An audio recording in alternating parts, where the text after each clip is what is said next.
مصطفیٰ کے نور کو نور خدا کہیے، سبحان اللہ. حبیب کبریا کہیے، حبیب دوسرا کہیے. محمد مصطفیٰ کے چہرہ اقدس کی تابش کو جہاں اندر جہاں ظلمت روا کہیے. یا صاحب الجمال و یا سید البشر من وجهک المنیر لقد نور القمر لا يمكن الثناء كما كان حقه پادس خدا بزرگ تو ہی قصہ مختصر. عزیزان اکرام، اللہ کریم کا قرآن مجید فرقان حمید میں ارشاد پاک ہے، ان اللہ و ملائکتہ یصلون علی النبی یا ایھا الذین آمنوا صلوا علیہ وسلم تسلیما. اللہم صل علی سیدنا مولانا محمد وعلی آل سیدنا مولانا محمد وبارک وسلم. عزیزان کرام،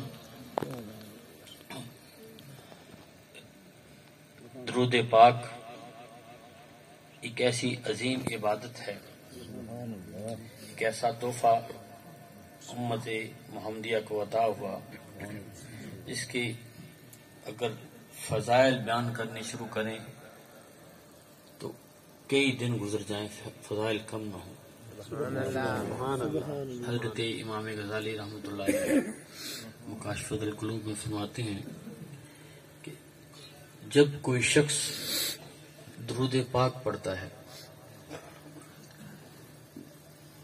تو اللہ کا ایک فرشتہ جس کا آسمان، جس کا سر عرش معلیٰ تک اور اس کی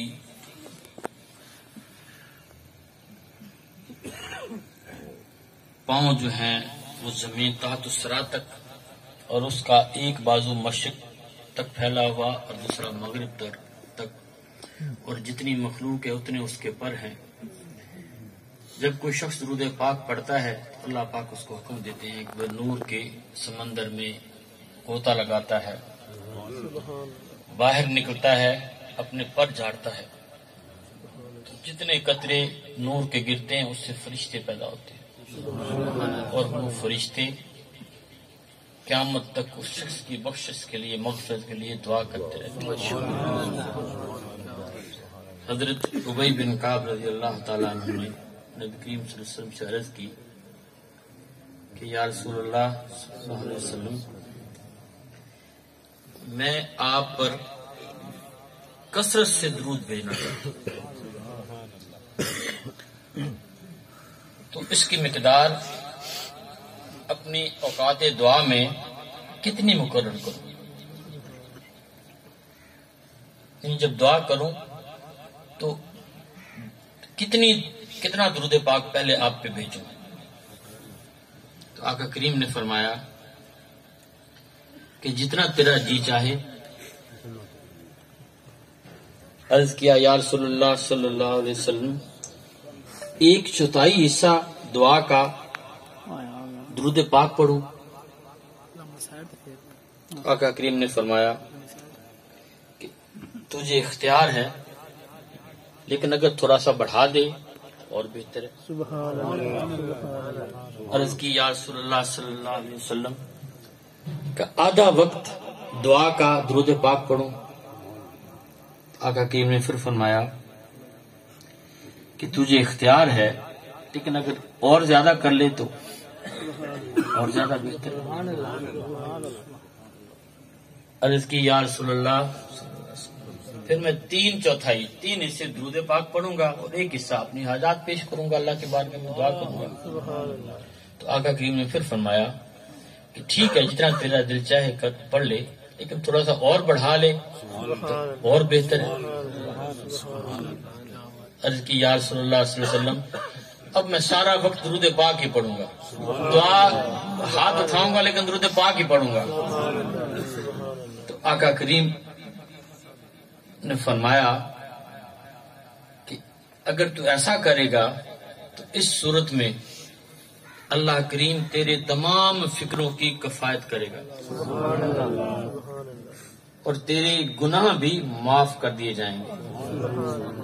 یعنی درود پاک کی اتنی برکت ہے کہ جو شخص درود پاک پڑھتا ہے کثرت سے اس کی دنیاوی حاجات بھی بن مانگے پوری ہوتی ہیں، اور آخرت کی جو حاجات ہیں وہ بھی اللہ کا کریم پورا کرتا ہے۔ ایک بڑا خوبصورت نظام اللہ پاک نے اس میں رکھ دیا ہے درود پاک میں، ایسا محبت اور رحمت کا نظام کہ جب کوئی شخص درود پاک پڑھتا ہے تو پوری کائنات کا نظام حرکت میں آ جاتا ہے۔ کیسے کہ درود پاک جو شخص پڑھتا ہے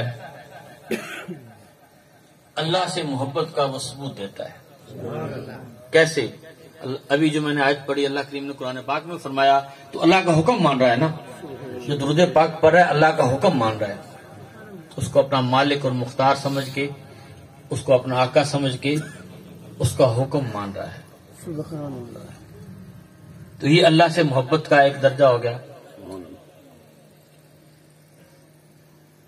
اور درود پاک پڑھنے والے نے حضور اقدس صلی اللہ علیہ وسلم سے محبت کا حق بھی ادا کر دیا، اور حضور کی محبت جو ہے یہی اصل ایمان ہے، ایمان کی اصل یہی ہے۔ ایک صحابی نے عرض کی کہ یا رسول اللہ صلی اللہ علیہ وسلم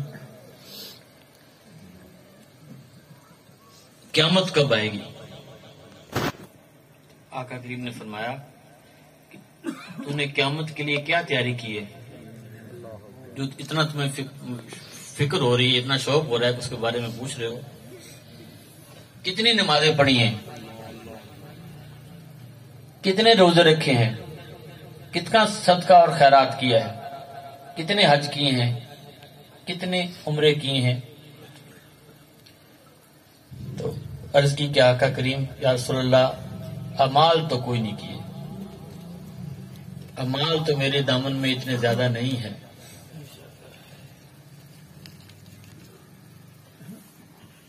پھر قیامت کے بارے میں اتنا تمہیں کیوں فکر لاحق ہوئی؟ اس کی فکر کر، اعمال اپنے بڑھا۔ یا رسول اللہ مجھے آپ سے محبت بہت زیادہ ہے، عمل تو کوئی نہیں، آپ سے محبت ہے۔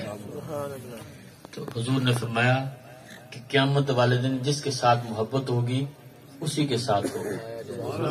کہتے ہیں اس دن مدینہ میں صحابہ کی عید تھی کہ یہ جب حضور نے فرمایا کہ جس کے ساتھ محبت ہوگی اسی کے ساتھ تمہارا حال ہوگا، لہذا درود پاک کثرت سے پڑھنا یہ اصل ایمان ہے، حضور سے محبت کا اظہار ہے۔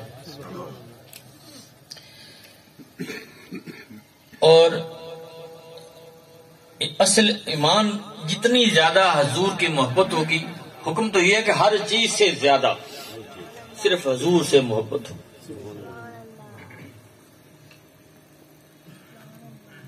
حضور نے پوچھا عمر مجھ سے کتنی محبت ہے؟ یا رسول اللہ بہت محبت ہے، بہت زیادہ محبت ہے، ماں باپ اولاد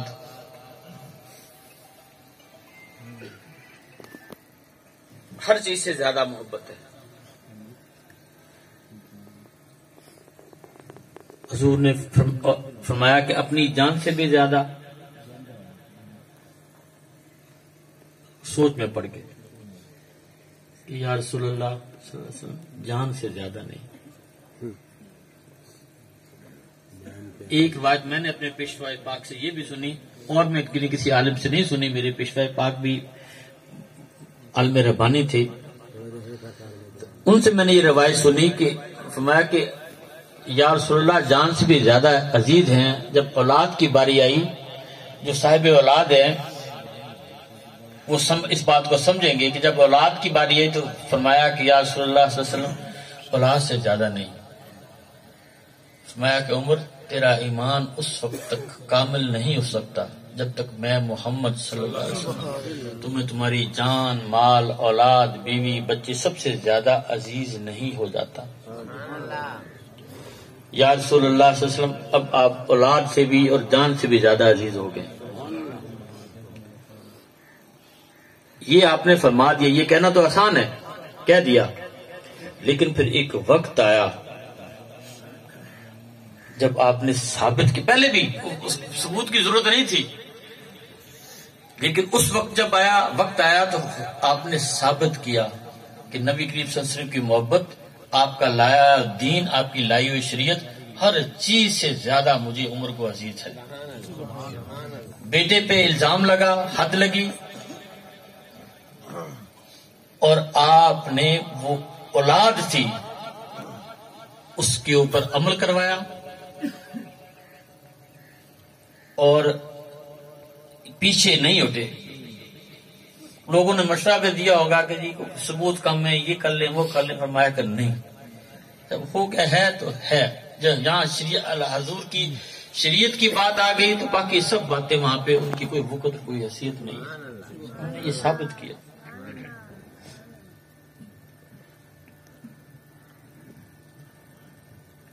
اور اعتبار والا ایمان وہی ہے جو حضور کی محبت کے ساتھ۔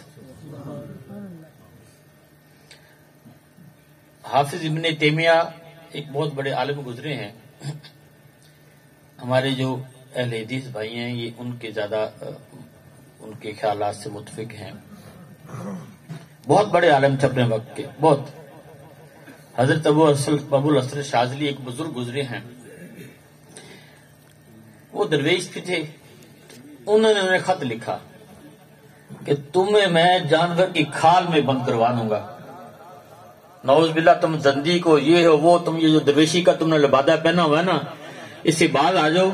وہ اولیاء کرام کے بڑے سخت خلاف تھے، اپنے وقت کے علماء کے بھی خلاف تھے۔ تو حضرت ابو الحسن شاذلی رحمت نے یہی حدیث لکھ کے بھیجی انہیں،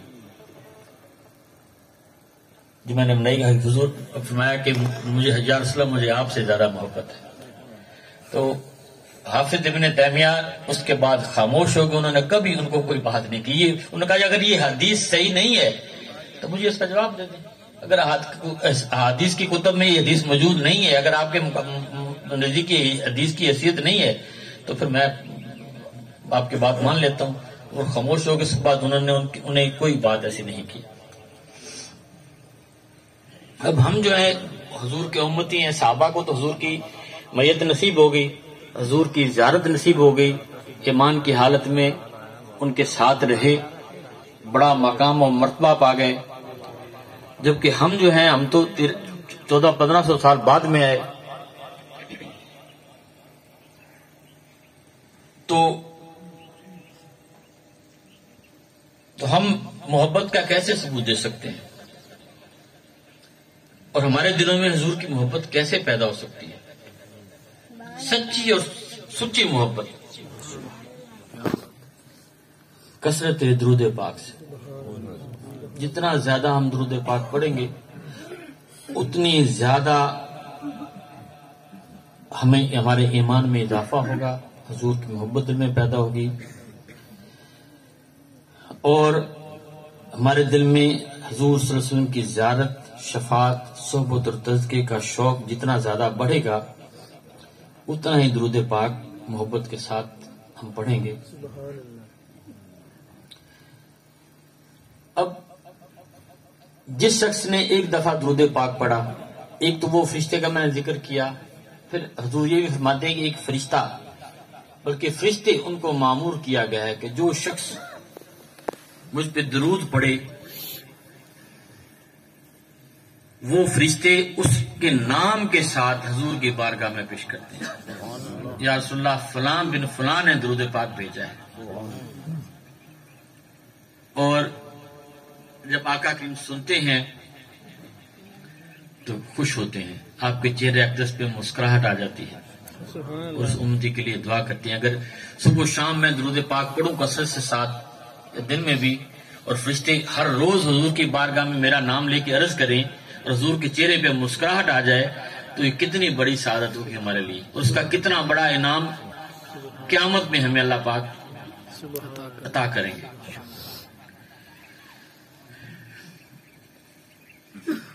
اور پھر جب ہم درود پاک پڑھا حضور خوش ہو گئے، اور ایک یہ درود پاک جب اللہ کے حکم کو ہم نے مانا درود پاک پڑھا، پھر اللہ کی طرف سے ہمیں جو انعام ملے گا اس کا کوئی اندازہ نہیں لگا سکتا۔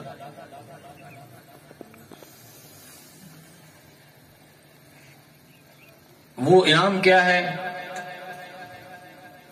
کہ اللہ کریم اپنے اس بندے پہ محبت اور رحمت کی بارش کر دیتا ہے، 10 خاص رحمتوں کا نزول اس کے اوپر ہوتا ہے، 10 درجات کی بلندی اس کو جنت میں ملے گی، اور 10 گناہوں سے معافی، اور پتہ نہیں اور معلوم نہیں اور کیا کیا انعامات۔ زمین سے لے کر عرش تک یہ کیسا زبردست نظام ہے کہ ایک دفعہ ایک شخص درود پاک پڑھتا ہے تو اللہ کریم کتنے انعامات سے نوازتا ہے۔ ہم سب نبی کریم صلی اللہ علیہ وسلم کی امت ہیں، اور حضور سے تعلق قائم کرنے کا یہ آسان ترین طریقہ ہے، صبح و شام کم از کم 100 دفعہ، نہیں تو آج کل تو اتنی مشکل ہے ہی نہیں۔ جس علاقے میں ہم لوگ ہیں وضو کرنے کا کوئی مسئلہ نہیں ہے، شدید موسم نہیں ہے، وضو کی حالت میں رہیں اور ہر وقت درود پاک پڑھتے رہیں، اور آپ دیکھیے گا کہ اس کے کتنے انعامات ملتے ہیں۔ دنیا میں تھوڑی بہت تنگی بھی آ جائے تو کوئی حرج نہیں، لیکن اصل زندگی جو ہے وہ آنکھیں بند ہونے کے بعد شروع ہونی ہے، قیامت والی زندگی قیامت کے دن کے بعد۔ کیونکہ اکثر ہم لوگ کہتے ہیں کہ جی اصل زندگی تو آخرت کی زندگی ہے، میں کہتا ہوں نہیں، اصل زندگی یہی ہے جس میں سے ہم گزر رہے ہیں، اسی کے اوپر آخرت کی زندگی کی بنیاد ہے۔ اگر ہم یہ چند لمحے ہی ہیں زندگی کے، یہ اگر اللہ اور اس کے رسول کی تابعداری میں گزار دیں گے تو پھر آگے ایک ایسی بادشاہی ہے جو نہ ختم ہونے والی۔ ہم نے دیکھا ہوگا کہ ہمارے سیاسی حضرات کتنی محنت کرتے ہیں چھوٹے سے عہدے کے لیے بھی۔ اگر کسی شخص کو یہاں پہ بھی کسی شخص کو یہ کہہ دیا جائے کہ آپ کو 5 سال قید مشقت کے بعد ہم وزیر اعظم بنا دیں گے، بہت سارے لوگ خوشی سے اس کو قبول کر لیں گے۔ اگر کسی کو کہہ دیا جائے کہ تمہیں 10 سال کی قید کے بعد 2 سال کے لیے امریکہ کا صدر لگا دیں گے، وہ خوشی قبول کر لے گا، چلو ٹھیک ہے 2 سال کے بعد اتنا بڑا عہدہ ملنے والا ہے۔ لیکن جو جنت کی بادشاہی ہے وہ 2 سال کے لیے نہیں ہے، 10 سال کے لیے نہیں ہے، کروڑ سال کے لیے، ارب سال۔ اس کے وہ ملنے کے بعد واپس نہیں لی جائے گی، کوئی عدم اعتماد نہیں ہوگا، کوئی کچھ نہیں ہوگا، اور سب سے بڑھ کے دنیا جہان کی سب نعمتیں وہاں پہ جنتیوں کو ہوں گی، ملیں گی، اور پھر اللہ کی رضا، اللہ پاک اس کے اوپر راضی رہیں گے، کبھی ناراض نہیں ہوں گے۔ یہ سب سے بڑا، پھر اللہ کا دیدار بھی نصیب ہوگا۔ لہذا اگر دیکھا جائے تو یہ مختصر سی زندگی ہے، اس کی قدر کریں، اس کو پکڑ کے نبی کریم صلی اللہ علیہ وسلم کی اتباع کرتے ہوئے زندگی گزاریں، انشاءاللہ زندگی جو اصل زندگی ہے وہ سنور جائے گی۔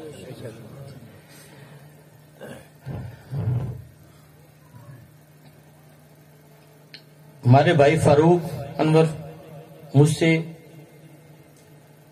4-5 مہینے چھوٹے تھے، لیکن ہم سے پہلے چلے گئے۔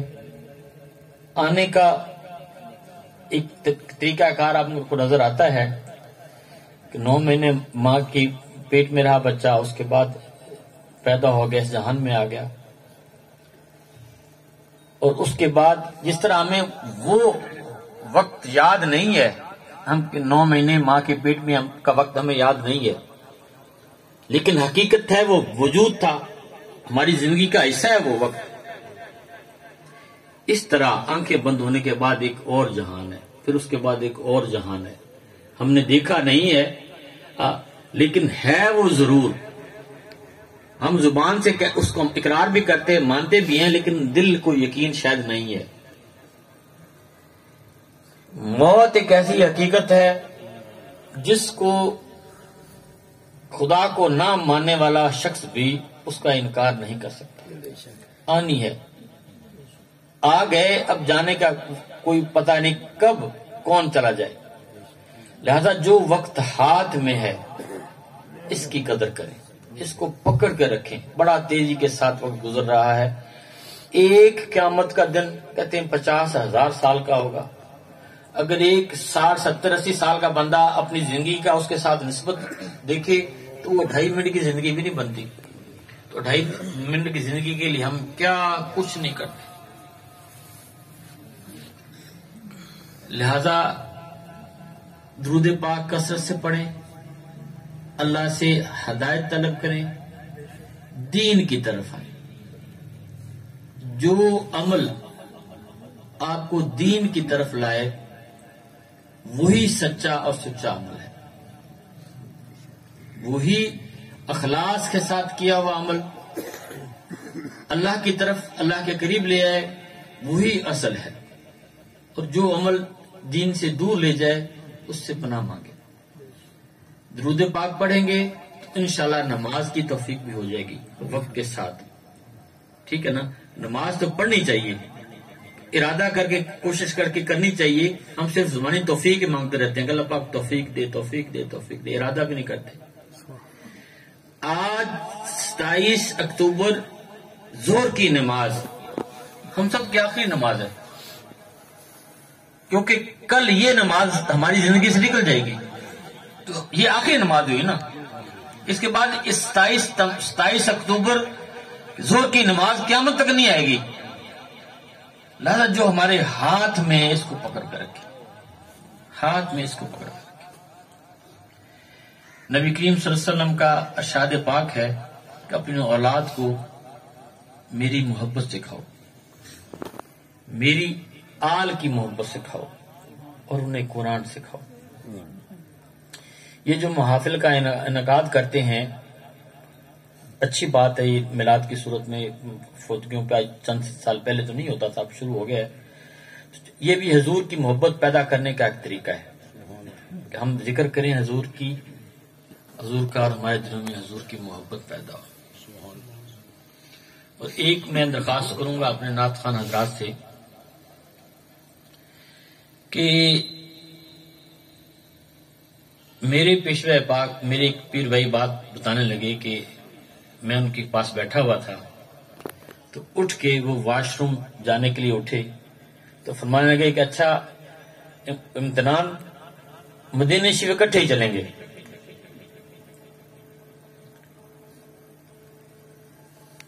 میں بڑا خوش ہو گیا، کہتے بڑا خوش ہو گیا. میں نے کہا اچھا حضور چودھری نال جاؤں گے تو ساڈے بھی دیواری بنائی، اس میں مٹی وغیرہ ڈلوائی. تو بس کہنے کا مقصد یہ ہے کہ موت کو نہ بھولیں. آقا کریم تشریف لائے تو صحابہ کسی شخص کے بارے میں گفتگو کر رہے تھے کہ بڑا اچھا آدمی ہے، بڑا صالح آدمی ہے، بڑا نیک آدمی ہے، اس میں یہ بھی خوبی ہے، اس میں یہ بھی خوبی ہے. تو حضور نے پوچھا کہ کیا وہ شخص جس کی تم بات کر رہے ہو کبھی اس سے موت کا ذکر بھی سنا ہے؟ تو صحابہ نے فرمایا کہ یا رسول اللہ صلی اللہ علیہ وسلم کبھی موت کا ذکر کرتے ہوئے تو نہیں سنا. تو حضور نے فرمایا کہ پھر وہ ایسا نہیں، اتنا اچھا نہیں ہے جتنا تم لوگ کہہ رہے ہو. اچھا تو وہ ہے جو موت کو یاد کرے. یہ لذتوں کو ختم کرنے والی یاد چیز ہے، اس کو یاد کرتے رہنا چاہیے. عملی طور پہلے یاد شروع کرو گے پھر عملی طور پر بھی زندگی بدل جائے گی. جب جس شخص کو پتا ہوگا کہ میرے پاس مہلت کم ہے، 2 4 5 10 سال 20 سال میرے پاس مہلت ہے اور آگے اس کا ایک ایک لمحے کا میں نے حساب دینا ہے، تو پھر اس کو فکر لاحق ہوگی. اور یہ فکر یہی تقوی کا باعث بنتی ہے. تقوی کیا ہے؟ اللہ کا خوف.